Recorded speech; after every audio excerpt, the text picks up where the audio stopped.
Short-term mission trips are not about helping the poor. They're about helping white people feel like heroes, and in most cases, they're actually hurting the communities they're trying to serve. Hi, I'm Jeremy. I'm a deep skeptic, also a pastor. So let's just assume there's an actual problem being solved, even though a lot of times it's just like painting buildings. When there is an actual problem to be solved and the white people come in and do it for the local people, there is a little bit of an actual loss of dignity. Instead of empowering the locals to solve the problem, the white people come in and solve it for them. And then there's a huge disruption of the labor force and the economy around that. Like whatever the white people do, especially like in the case of construction, that is something that a local laborer would have been paid to do. And a lot of those things actually require special skills. And when it's teenagers or oftentimes adults, it's people that have no experience doing those things. And in the case of one of these short-term mission trip things that I've been aware of, the teams would leave. Then they would actually have to pay people who knew what they were doing to come back and fix all of the things that the people did, wasting more money.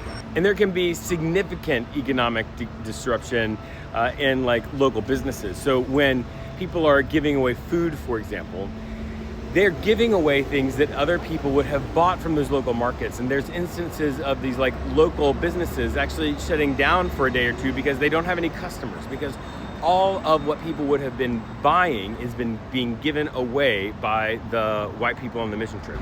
And then there's the matter of the airfare, the travel expenses, especially when it's a foreign trip.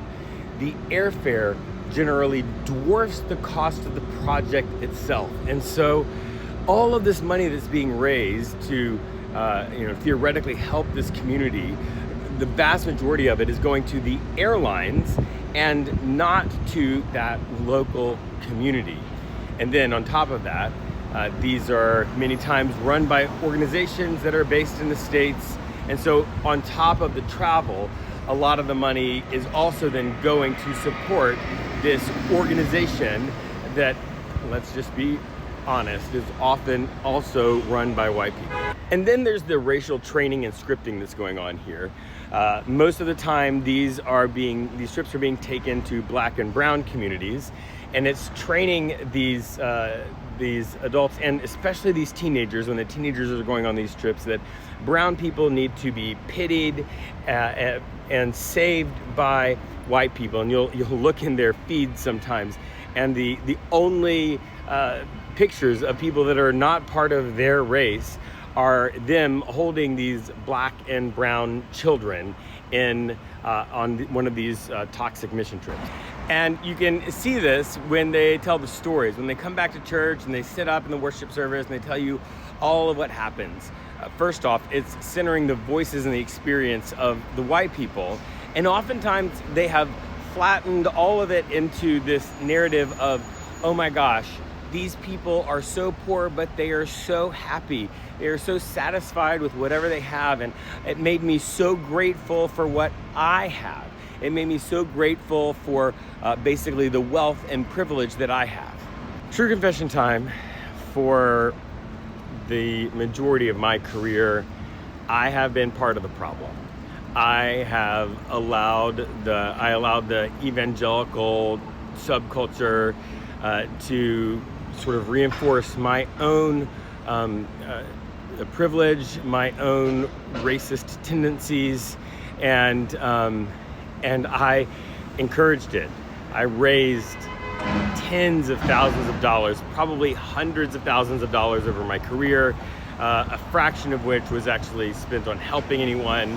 And I organized all of those moments in the worship service where we centered the white voices and the white experiences, and made the Black and brown communities that we were serving out to be communities of poverty that needed to be pitied and saved by us white people. And that really this experience was about helping us be more grateful for our own privilege.